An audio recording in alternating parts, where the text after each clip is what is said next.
And welcome to the Ruby Tuesday. My name's Ruben, and this is my review for Netflix's original limited series, I believe, Archive 81. Let me know in the comments below, have you heard about this one? Are you excited when you watch the trailer or the teaser where you're like, that has me intrigued. This looks a bit weird, a bit wacky, kind of up my street.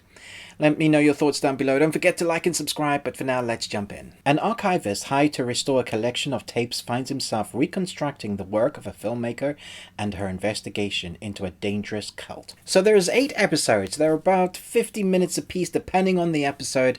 And I have to say, you kind of need to pay attention to what's going on.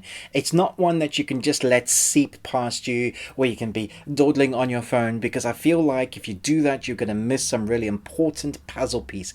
It is absolutely 1000% a puzzle piece that by the end you understand, but by the beginning first 5 episodes probably, and there's only 3 left, you're still going to be asking yourself, what on earth is going on? However, it is one of the best 8 episodes of TV I've seen in a long time, because it keeps you so much guessing as to what's going on, but enough to keep you invested. So there's storytelling that is kind of divulged to you in a way that keeps you interested but doesn't let you know what's going on. It also has a seriously freaky underlining tone that is there the whole way through. Regardless of what's on screen, there's this score mechanic that they use, like a piano piece tone.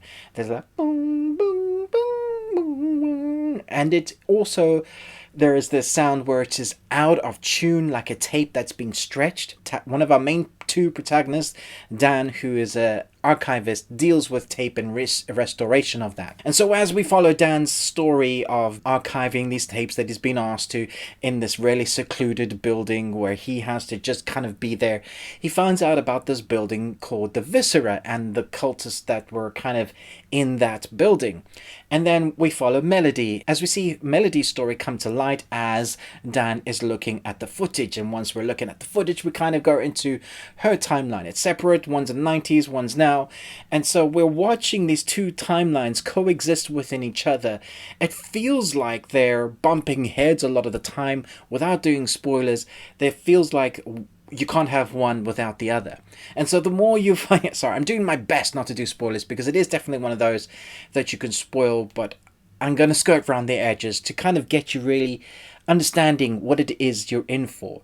Really, if David Cronenberg had some drugs and then went up to the creators of the OA, that's kind of what you're in for here. It is mind-bending, but like the OA, but more supernatural-esque. Although you kind of don't know what's going on really until the end, whether it is or whether it is not. Visually, it's spectacular and it will freak you out. There's those slight things that you see in the corner of your eye, and then you add another layer of really skewed music, score pieces, or that piano tone that carries the whole way through it, and then you have dialogue that doesn't reveal much, or characters that just seem weird and wacky. They never quite feel right. All the characters in the Viscera building seem like that. They're a bit weird.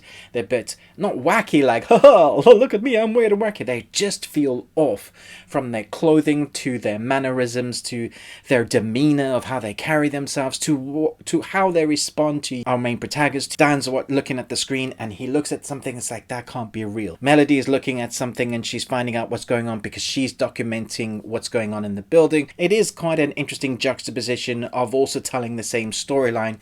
Once you get to the end, I feel like you're going to have your mind blown at some of the times, but also go, what on earth did I just watch? It's brilliant, and I think the acting is also fantastic. Our 2 main protagonists, they hold the presence on screen for their timelines most of the time. You also have some side characters that I guess would be portrayed or being the bad guys or bad girls. No one is really what they seem in this. And so we have the very authentic costume design from the 90s and the set pieces. And then we have the weird contrast starkness of the building that Dan is in. and everything just leans itself more into just making you feel uneasy.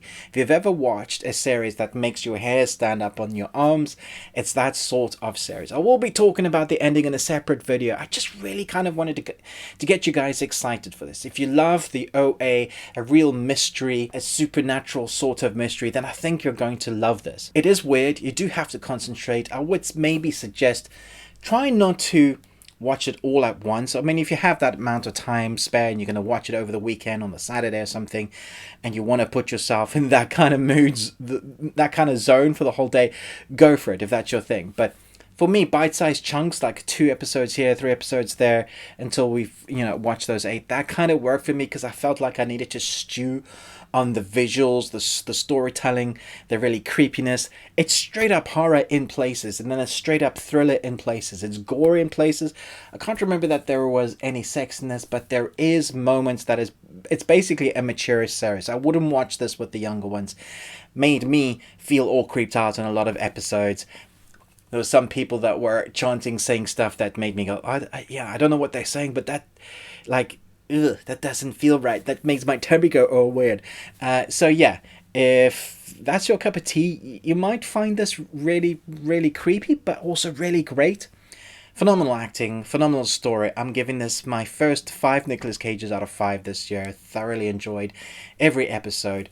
I think the sum of the whole parts makes this rather than the ending. So you get to the end, the reveal is great, but the story, the journey of the story is what I was enjoying most about it.